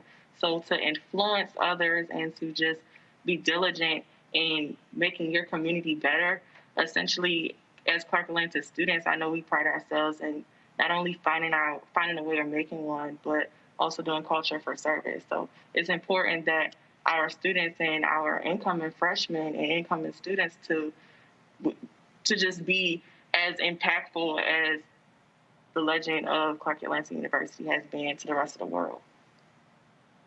All right. And also just piggyback off of Autumn. I think it's also important that we let them know that this app is useful. I don't think that, coming on as a freshman that you don't have that connection. You don't know, what's going on in Atlanta until you get here. And so even if we have, us three or seniors, juniors, people who know the area, letting them know, hey, let's get on Nextdoor. Let's utilize this app. Let's make sure that we're safe. Let's use it for community service. Let's do, making sure that they're engaged on that app and using it the right way. All right, then. Well, folks, I certainly appreciate it. Good luck this year at Clark Atlanta. We'll be in Atlanta for a couple of weeks for the SWAC Me Act Challenge. And so look forward to being there. Thanks a lot. Thank you. A final item here, President Joe Biden has nominated Damian Williams to be the U.S. Attorney for the Southern District. He'd be the first black man to ever lead that office. It is considered the most high-profile U.S. Attorney's office in the country. One of the things that's been happening here, Robert, Joe Biden has been appointing a number of black judges, black U.S. attorneys, following through on promises he made during the campaign. Yes, and I think it's important for him to increase the pace of that because, look, obviously, I'm sure that President Biden expects to hold the United States Senate in the midterms, but the reality is we don't know what's going to happen. And let's be very clear, if the Democrats lose the majority after the midterms, Mitch McConnell is going to shut everything down. He's going to shut everything down. He has before. We know that. I mean, he basically slow walked Obama's appointees during his entire term, and he's gotten worse with age. So the Republicans are going to shut everything down. So while he has the Senate, he needs to go ahead and fill all of his U.S. attorney appointments now, and he needs to get as many judicial appointments at the district and appeals court level as he can. Now, of course, it would be nice if someone would retire on the Supreme Court and he could also make a Supreme Court Supreme Court appointment as well. But of course, we don't have any control over that.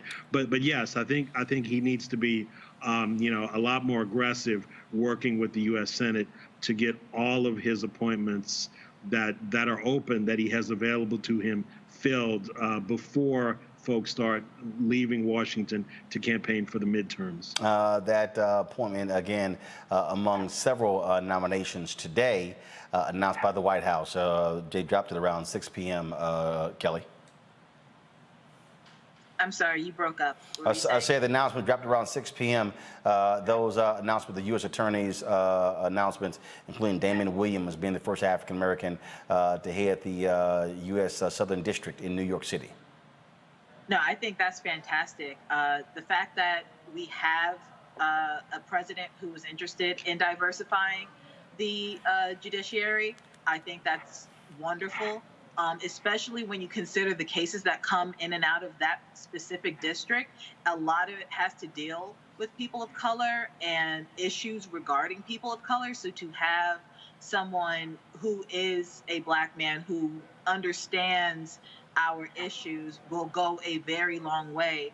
But to my other panelist's point, we need to push in getting more appointees into these respective slots regarding judicial vacancies, AG vacancies, what have you, because us having the majority in the Senate come this next midterm, the outlook is very bleak. And the fact that we have already had 2 years in the majority and it feels like they are taking it for granted, that's a problem. So we definitely need to get on the ball with that. All right, then. Folks, we certainly appreciate both of you being on the show. Mustafa as well. His power went out because of the storm that came through D.C., so we lost him. Mustafa, thanks for being on the show as well. Folks, if y'all want to support what we do here at Roland Martin Unfiltered, your dollars absolutely matter. And that is when you join our Bring the Funk fan club. It allows for us to be able to do what we do. I'm going to be traveling to Los Angeles this weekend.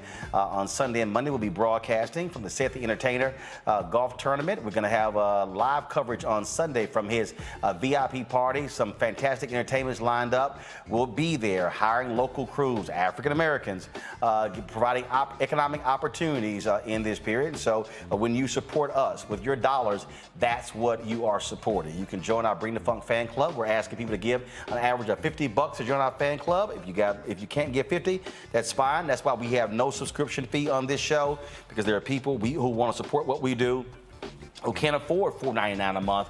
And so we certainly understand that.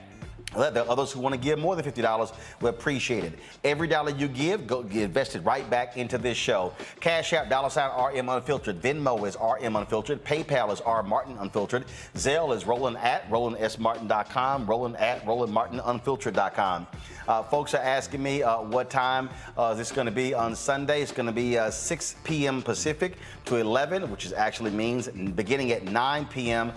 East Coast time. And so we look forward to that. I'll also be broadcasting live from Sayed's Golf Tournament. A special time on Monday, only on Monday. We're going to be live at 8 p.m. Eastern on Monday.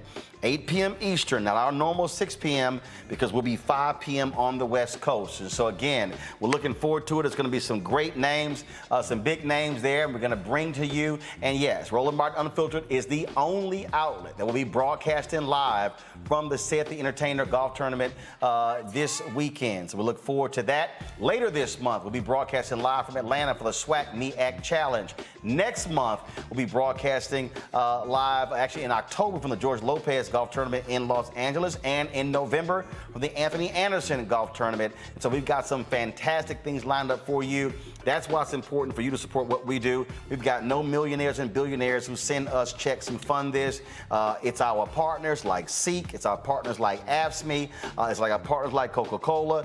Thank goodness we've had people also, the National Coalition of Black Civic Participation, Black Voters Matter, Poor People's Campaign. We thank all of them for making it possible for us to be able to broadcast passed.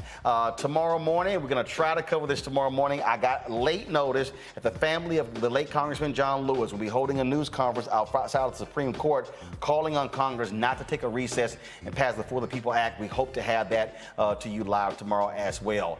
That's why it's important for you to support us, what we do. If you're watching here on Facebook and on YouTube, please, if you're watching for free, again, our supporters allow for you to be able to watch for free. So thank you so very much. I'll see you guys tomorrow right here on Roland Martin Unfiltered. Ho!